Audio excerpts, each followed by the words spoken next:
the influence of sports science departments at football clubs and on managers. Mhm. What can you tell us from your point of view how important it is, and are you surprised there's been so much chat about it?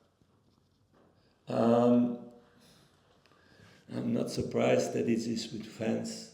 I'm not surprised about that because I understand that if you never played at this level and this amount of games, and it has never been done also before, um, that you don't understand these things. If you're an ex-player or an ex-manager, it's maybe less understandable in that way. Um, it's very simple. Can you tell me one team in the world that where a player played this season all the games, 90 minutes, and played international duties? There's not one. And that's because the amount of games and also the difference with 15, 20, 30 years ago, the intensity of the game now. So in that way, it's a normal thing.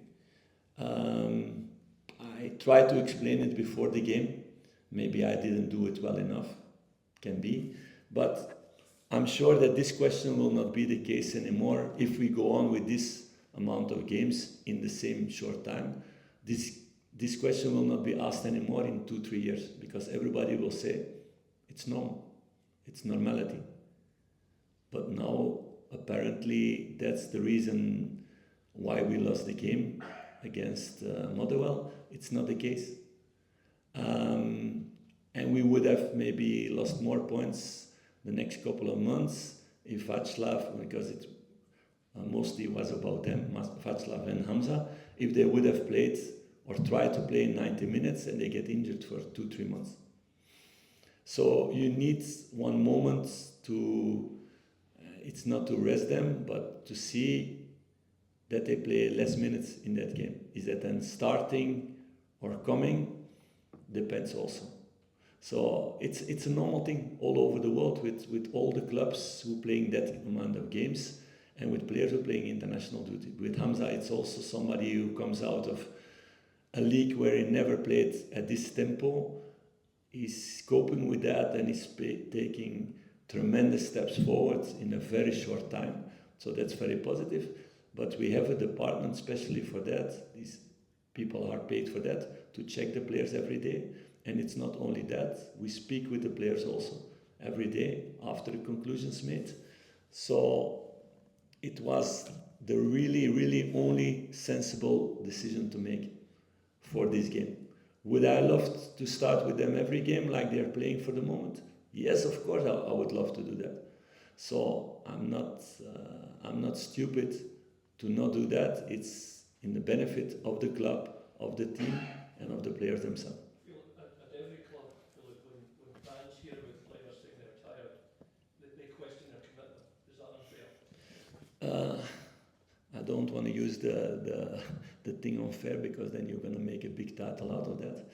No, it's. I understand that people don't realize the effect that things have on the human body if it's every 3 days. That's why it's also a massive difference between playing every 3 days and European football and international football in between in these international breaks, that these guys don't have a break. So it's every 3 days going full and recover fast and full. After a while, you get tiredness. It's logical. And in the past, you had a winter break around this period. Players played less games also in the European games. So that makes a difference. Every step in between that you can have some recovery. Like Václav didn't have anything until now. That's why I tried to explain it before the game. He played at this moment in time 2 times the amount of minutes that he played last season. His body is adapting to that, and he's adapting really well because it's already really positive that he could do that in that period.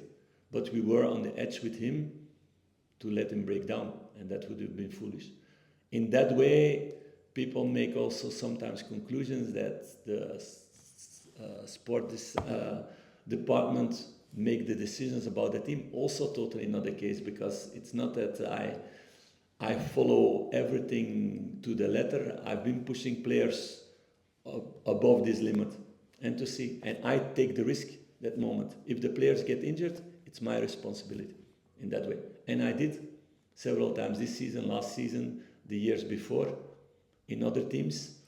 But yeah, it's just the normal way of working for everybody. Philip, you're going through a difficult time, it seems, right now as Rangers manager. Do you have the same passion for the job Oh yeah, that you had when you first came? yeah, for sure, and even more, because if you compare with when I came, I didn't know the people yet. So, and then I speak about the fans, everybody in the building here, all the players also. So in the beginning it's new, and I see what everybody is doing to get this club back to the level it needs to be, and we all want it to be. But I knew also before the summer that it would be a really, really big challenge. I took the challenge, and I take the challenge with every bit of energy in my body, and I will continue doing that. Does it bother you at all that there are some people who think you're not the man for the job anymore? I don't know. I don't meet these people, and I know if you don't get the results that people expect a team to make, that you get criticism. That's part of the job. Everybody in the club knows also that what the plan is with the club, what the club had to do for that to become healthy first. That was a big step in the summer to be sustainable again, and then to invest in these young players. 9 days ago, everybody saw and made the conclusion, yes, Rangers is on the right track. There are really exciting young players coming through. Like we spoke about that, and you asked me the questions. There are teams saying, interesting player, that age, playing at that level against Tottenham and Celtic. So that's in a positive way. Does it mean now that we have 2 games where we had to chase the game because we made some mistakes, that suddenly everything that was there before is totally gone? It's not the case. But I know that in my job you always see that the scrutiny, if the results are not at that moment what they should be. Especially regarding the derby results, you'll understand that Rangers fans don't accept losing. No. Winning 6-7 derbies in a row. For you personally, is this a hugely important derby for you to win back some of the belief from these supporters? No, I know that there are still a lot of supporters who believe in that way. I know there are a lot of supporters who understand we should have won the last derby. So it's about now the next one. Would I have preferred to do it with a full squad? Yes, it's not the case now. We're going to go full with the squad there is now. I'm going to find solutions for that. And we're going to go hard. And I count on the supporters to give this extra energy to the players also to get to this result. And I believe also that they will do that, like they did also in a good way in the last games now. Even when we went behind, they kept on pushing the team, and the team was also resilient to try to force it, maybe too much, with too much desire and not enough overview, so that we need to do better. Last one, it's a new year tomorrow. How do you reflect professionally on 2024, and what message of hope can you give Rangers fans that next year will be different? It's a kind of optimism. Oh yeah, that's a nice one. That when I stepped in October the year before, that I didn't know the full situation of the club.